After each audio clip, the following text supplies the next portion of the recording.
Residents of Gege in the southern western part of Eswatini are without homes after Taiwan nationals demolished their houses and evicted them from their homes at Mbodzela area.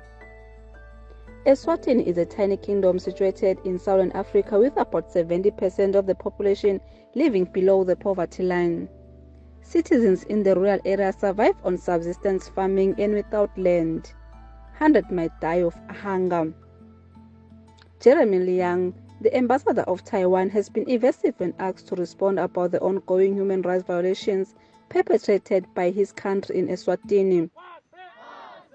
Eswatini pro-democracy and civil society groups strongly condemned the ongoing demolitions at Gege on Tuesday.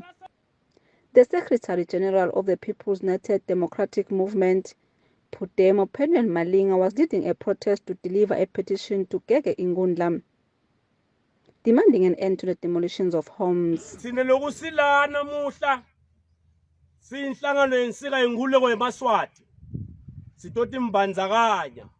Nekuhlupheka kwebantu baseMbodzela nemaswati onke aseshiselweni. The eviction of Emaswati by Taiwan nationals from their land is expected to spread to other areas as the Chinese province advances its economic interests. Mcinsen Hlego, an elderly man of Mbodzela area, was arrested for raising a voice against the evictions. Members of the pro-democracy groups arrived at Nhlangano Magistrate Court to support him.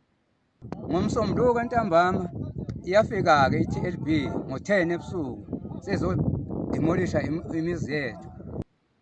Taiwan, a province of China that is not recognized by the United Nations as a country, has embarked on human rights violations in Eswatini.